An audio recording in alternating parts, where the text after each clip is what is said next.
ರಾಷ್ಟ್ರಪತಿ ಭಾಷಣದ ಮೇಲಿನ ವಂದನಾ ನಿರ್ಣಯದ ಮೇಲೆ ಸೋಮವಾರ ಲೋಕಸಭೆಯಲ್ಲಿ ಮಾತನಾಡಿದಂತ ಪ್ರಧಾನಿ ಮೋದಿ 10 ವರ್ಷದ ಎನ್ಡಿಎ ಸರ್ಕಾರದ ಸಾಧನೆ ಮೆಲುಕು ಹಾಕುತ್ತಲೇ ಮುಂದಿನ ಅಭಿವೃದ್ಧಿಯ ನೀಲನಕ್ಷೆಯನ್ನ ತೆರೆದಿಟ್ಟಿದ್ರು.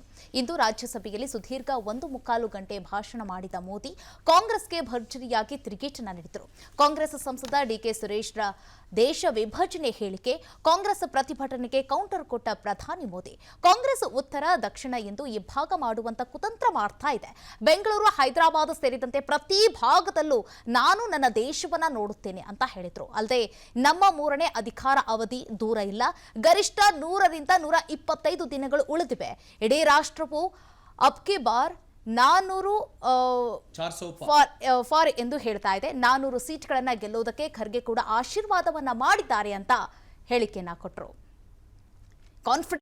ಓವರ್ ಕಾನ್ಫಿಡೆಂಟ್ ಆಗಿ ಅದಕ್ಕೂ ಮುಂಚೆ ಏನ್ ಹೇಳಿದ್ದಾರೆ ಕೇಳಿಸ್ಕೊಂಡ್ಬಿಡೋಣ. और ये कांग्रेस हमें लोकतंत्र और फेडरलिज्म उस पर प्रवचन दे रही है. आदरणीय सभापति जी, जिस कांग्रेस ने और भाषा के नाम पर देश को बांटने में कोई कसर नहीं छोड़ी. आज विदेशी मेहमान आते हैं तो मेरा आग्रह रहता है कि आपको एक दिन किसी राज्य में जाना चाहिए. मैं उनको लेते के जाता हूं राज्यों में, ताकि उनको पता चले कि मेरा देश यानी दिल्ली नहीं है, मेरा देश चेन्नई में भी है, मेरा देश बेंगलुरु में भी है, मेरा देश हैदराबाद में भी है, मेरा देश पुरी में भी है, भुवनेश्वर में भी है, मेरा देश कलकत्ता में भी है, मेरा देश गुवाहाटी में. पूरे दुनिया को मेरे देश के हर कोने का एक्सपोजर मिले, इसके लिए हम कोशिश करते हैं. वहां की सरकार का सहयोग असहयोग इसके तराजू पर नहीं तोड़ते. हमारी सरकार का तीसरा टर्म दूर नहीं है.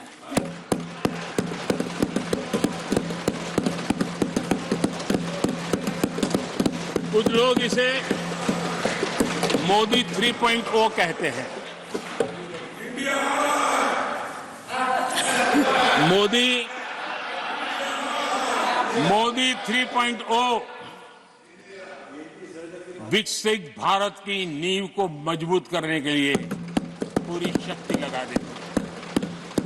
आदरणीय सभापति जी, सबका साथ सबका विकास ये नारा नहीं है, ये मोदी की गारंटी है. और इसीलिए मैंने गारंटी दी है. मेरी गारंटी है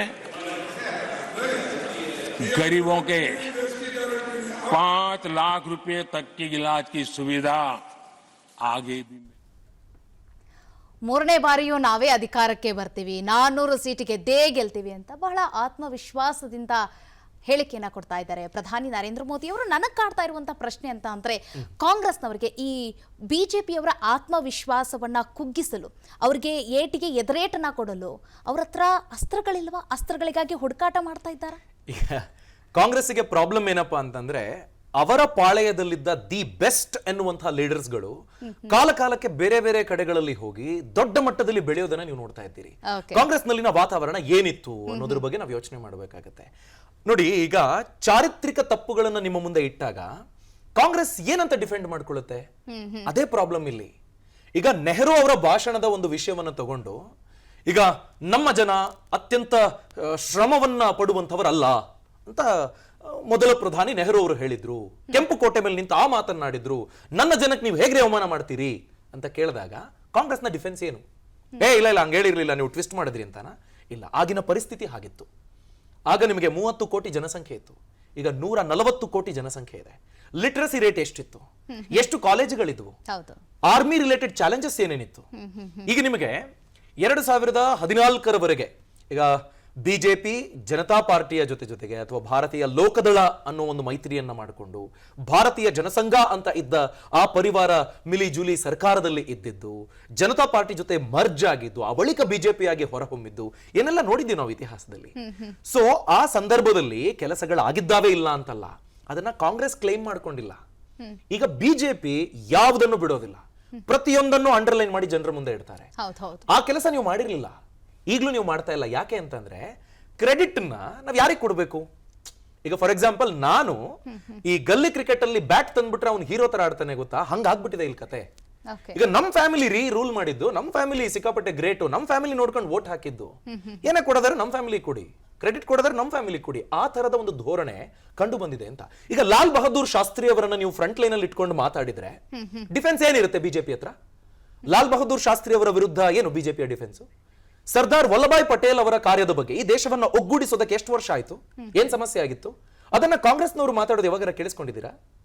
ಮನಮೋಹನ್ ಸಿಂಗ್ ಅವರು 1991 ನ ಎಕನಾಮಿಕ್ ಲಿಬರಲೈಸೇಷನ್, ಹೂಡಿಕೆಗೆ ದೇಶದ ಬಾಗಿಲನ್ನ ಓಪನ್ ಮಾಡಿ ಬೇರೆ ಬೇರೆ ದೇಶಗಳಿಂದ ಬಂದು ಇಲ್ಲಿ ಹೂಡಿಕೆ ಮಾಡ್ರಪ್ಪ ಅಂತ ಹೇಳಿದ್ದು, ಅವತ್ತು ಅವರು ಬೀಜ ನಾಟಿ ಮಾಡಿದ್ದರ ಹಣ್ಣುಗಳನ್ನ ನಾವೆಲ್ಲರೂ ಸವಿತಾ ಇದ್ದೀವಿ. ಈಗ ಎಸ್, ಡಿಜಿಟಲ್ ಭಾರತ ವಿಕಸಿತಗೊಳ್ತಾ ಇದೆ ಅಂತೆಲ್ಲ ನಾವು ಮಾತಾಡ್ತೀವಿ ಅಂತಂದ್ರೆ ಅದರ ಕೊಡುಗೆ ಡೆಫಿನೆಟ್ಲಿ ಇದೆ.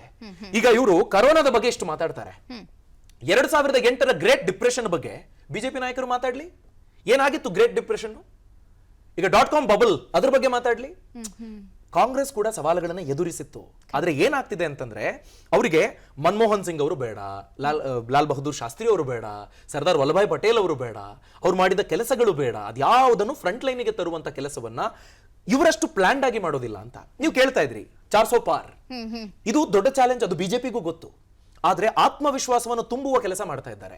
ಅದೇ ರೀತಿ ನೀವು ರಾಜ್ಯ ಕಾಂಗ್ರೆಸ್ ಅನ್ನ ನೋಡಿ, ನೀವು ಇಡೀ ದೇಶದಲ್ಲಿ ಕಾಂಗ್ರೆಸ್ ಇಷ್ಟು ಎನರ್ಜೆಟಿಕ್ ಆಗಿ ಕಂಡು ಬರೋದಿಲ್ಲ ನಿಮಗೆ. ಈಗ ನಿಮಗೆ ಭಾರತ್ ಜೋಡೋ ನ್ಯಾಯ ಯಾತ್ರೆ ಈ ತರದ ಹಲ್ಚಲನ್ನ ಸೃಷ್ಟಿ ಮಾಡಬೇಕಾಗಿತ್ತು. ಆದ್ರೆ ಭಾರತ್ ಜೋಡೋ ನ್ಯಾಯ ಯಾತ್ರೆ ಹೋದ ಕಡೆಯಲ್ಲೆಲ್ಲ ಸಮಸ್ಯೆಯನ್ನ ಎದುರಿಸಿತು. ಅದು ಅಲ್ಲಿಂದ ಆದ ಸಮಸ್ಯೆ ಅಲ್ಲ. ಈಗ ಬಿಹಾರಕ್ಕೆ ಹೋಗೋ ದಿನಕ್ಕೆ ಮುಂಚೆ ಸರ್ಕಾರ ಬಿದ್ದೋಯ್ತು, ಪಶ್ಚಿಮ ಬಂಗಾಳಕ್ಕೆ ಹೋಗೋದಕ್ಕೆ ಮುಂಚೆನೆ ದೀದಿ ನಾನು ಈ ಸೀಟ್ಗಳೆಲ್ಲ ಬಿಟ್ಕೊಡಲ್ಲ ಅಂತಂದ್ರು. ಈ ತರದ ಸಮಸ್ಯೆಗಳನ್ನ ಫೇಸ್ ಮಾಡಿದ್ರು. ಆದ್ರೆ ರಾಜ್ಯ ಕಾಂಗ್ರೆಸ್ನ ನಾಯಕರು ಒಂದು ನರೇಟಿವ್ ಅನ್ನ ಬಿಲ್ಡ್ ಮಾಡೋದಕ್ಕೆ ಸಾಧ್ಯ ಆಗ್ತಾ ಇದೆ, ಅವರಿಗೆ ಆ ಪ್ರಯತ್ನವನ್ನ ಮಾಡ್ತಾ ಇದ್ದಾರೆ. ಸೊ ಅಲ್ಟಿಮೇಟ್ಲಿ ನೀವು ಎಷ್ಟು ಪ್ರಿಪೇರ್ಡ್ ಇರ್ತೀರಿ, ಯಾವುದನ್ನ ಪ್ರಸ್ತಾಪ ಮಾಡಬೇಕು, ಎದುರಾಳಿಯನ್ನ ಹೇಗೆ ಕಟ್ ಹಾಕಬೇಕು, ಅಂಡ್ ಇವ್ರು ಮಾತಾಡ್ತಿರೋದು ಯಾವ್ದು ಸುಳ್ಳಲ್ಲ, ಸ್ಟಫ್ ಇದೆ. ಈಗ ನೀವು ಗರೀಬಿ ಹಟಾವೋ ಅಂದಿದ್ರಿ, ನೀವು ಅದನ್ನ ಜಾರಿ ಮಾಡಿದ್ದಿದ್ರೆ ಈಗ ಬಿಜೆಪಿ ಅದನ್ನ ಪ್ರಶ್ನೆ ಮಾಡೋದಕ್ಕೆ ಸಾಧ್ಯ ಆಗಿರ್ತಿತ್ತ? ಈಗ 5 ಗ್ಯಾರಂಟಿ ಅಂತ ಹೇಳಿ ಅಕ್ಕಿ ಕೊಡೋದನ್ನ ಬಿಟ್ಟಿ ಅಂತ ಅನ್ನೋದಾದ್ರೆ 80 ಕೋಟಿ ಜನಕ್ಕೆ ಅಕ್ಕಿ ಕೊಟ್ಟಿವಿ ಅಂತ ನೀವೇ ಮಾತಾಡ್ತೀರಿ ಬಿಜೆಪಿನವರು. ಲಾಡ್ಲಿ ಬೆಹನ ದುಡ್ಡು ಹಾಕ್ತಿದ್ದೀರಿ ಅಕೌಂಟಿಗೆ, ಹಂಗಾರೆ ಗೃಹಲಕ್ಷ್ಮಿ ತಪ್ಪು ಅನ್ನೋದಾದ್ರೆ ಲಾಡ್ಲಿ ಬೆಹಲಾನು ತಪ್ಪು. ಯಾರು ಮಾತಾಡಿದ್ರು? ಪ್ರಾಪರ್ ಅದು ಅಲ್ಲಿ ಚಾನಲೈಸ್ ಮಾಡ್ತಾ ಇಲ್ಲ ಕಾಂಗ್ರೆಸ್ ಅಂತ, ಅದು ಪ್ರಾಬ್ಲಮ್. ಅನುಕ್ಷಣದ ಸುದ್ದಿಗಳಿಗಾಗಿ ವಿಸ್ತಾರ ನ್ಯೂಸ್ ಯೂಟ್ಯೂಬ್ ಚಾನೆಲ್ ಸಬ್ಸ್ಕ್ರೈಬ್ ಮಾಡಿ. ಹೊಸ ಸುದ್ದಿಗಳ ನೋಟಿಫಿಕೇಶನ್ಗಾಗಿ ಬೆಲ್ ಐಕಾನ್ ಕ್ಲಿಕ್ ಮಾಡಿ. ಲೇಟೆಸ್ಟ್ ಅಪ್ಡೇಟ್ಸ್ಗಾಗಿ www.vistaranews.com ವೆಬ್ಸೈಟ್ಗೆ ವಿಸಿಟ್ ಮಾಡಿ. ಅಂಗೈಯಲ್ಲೇ ಜಗತ್ತಿನ ಸುದ್ದಿ ತಿಳಿಯಲು ವಿಸ್ತಾರ ನ್ಯೂಸ್ ಕನ್ನಡ ಆಪ್ ಡೌನ್ಲೋಡ್ ಮಾಡಿ.